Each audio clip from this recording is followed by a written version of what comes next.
Hello, this is a refilm of my video of my therianthropy experiences. The reason why I'm refilming it is because I didn't like the audio quality and I didn't like how I kept interrupting myself and stuttering. So I'm hoping that by remaking it and hoping to continue the series, that maybe it'll be a little bit more organised and well put together, just because I didn't like how it turned out the first time. So hopefully this will be better. Hopefully. Okay, I'd like to start off by saying that this whole series is inspired by Andrew from Windward Paws. I think it's very important at a time when there's so much emphasis on gear and doing quad aerobics, that it's also important to engage in a discussion about our experiences and our beliefs of being animals, because it is the very foundation of therianthropy, and it's a very important thing to talk about, I think, and it's just interesting to know other people's experiences.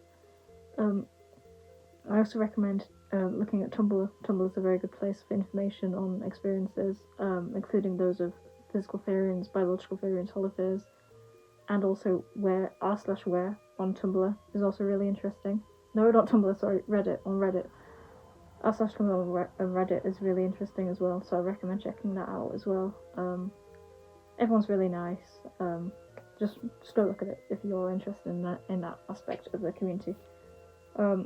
Also, if you've already seen a previous video, I forgot to mention this last time, I'm basically saying the exact same thing that I discussed last time, just again, just to make the video better, but the next video will be about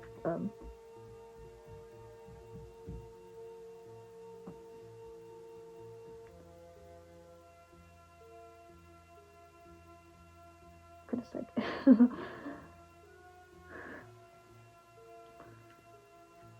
But the next video will be about a new topic. Firstly, I want to say that I became a therianthrope. I don't believe I was ever a therianthrope from birth. I know that's not something that everyone agrees on in the community, but that's my personal experience, and we definitely exist. So my first signs of therianthropy began when I was like 4 and 5 years old. I used to run around a lot on the playground, which is kind of a weird thing to do when everyone was playing football, but whatever. And I'd always feel inherently animal while doing so. Like, it was just a part of me, a connection, especially when it was like really cold, which is something that I still identify with a lot. I like the cold weather. I think it makes me feel very shifty, but that's something I'll get onto later. And I used to also perceive myself as an anthropomorphic skunk, as a skunk in general. I really liked them because I felt like I related to them a lot as being misunderstood creatures, but I don't really feel that way anymore. But when I was younger, I really heavily connected to them, and I started viewing myself as one instead of viewing myself as a human. Later on in my life, when I was about 8 years old, maybe, I started to experience wing shifts. At first, they were of angel's wings, and I could feel them on my back, like from my shoulder blades, where I still get wing shifts now. Like they were going to grow in, and that they were going to form angel rings, but that the reason why they were only so small at the time, and that I could feel them, was because they were still growing in, because of my young age. And I remember feeling like really sad and really disappointed over the fact that I, deep down, kind of knew that I would never properly grow wings, and that gave me a lot of, I guess you could say, species dysphoria, or kin dysphoria, I'm not sure. And something else I'd also experienced with can't speak, was butterfly wing shifts. They were slightly less intense than the wings of the angel kin type, or whatever you want to call it. But they were still very prevalent, and they still shaped my life quite a bit at the time. I first heard the term therian on Fur Affinity in someone's profile. I googled it and I looked up to find out what it was, but it wasn't really a term that I had really connected with. It wasn't something I'd heard of before, but it stayed in the back of my mind, seeing that word for the first time and googling it to find out what it was. Like, it always stuck with me. Later on in the same year, 2019, I started having shifts of my persona. They were voluntary, but like I could like induce a shift where I could feel like a muzzle, or I could feel ears, or I could feel a tail, or even like digitigrade legs, which they were voluntary, but I still think that plays a role in my therianthropy quite a lot. Something that I experience now is being Sonican, which means I identify in part as my personas. They're very dear to me, and they're so close to me that they are quite literally me, which I suppose it could be comparable to Fiction Kin, but I'm not really sure.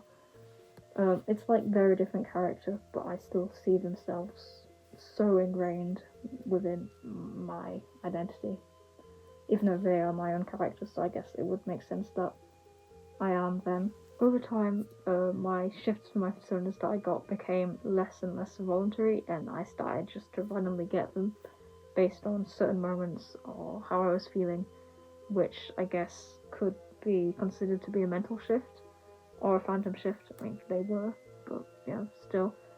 And that led to me seeing myself as even more less than a human. Like, in my head, I physically could not see myself as a human. I could only see myself as one of them. Which definitely played a whole role in my therianthropy.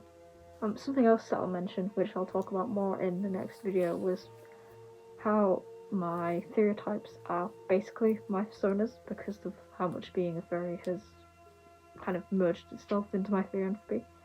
So I'm a nibbling cat, a dog, and I'm also rabbit-hearted. Now, the reason why I think I'm possibly rabbit-hearted is because my personas, well, two of my dearest personas are rabbits, and because they mean that much to me, they're so ingrained to me. Just the identity of rabbits are considered kin to me, which have been so ingrained in myself.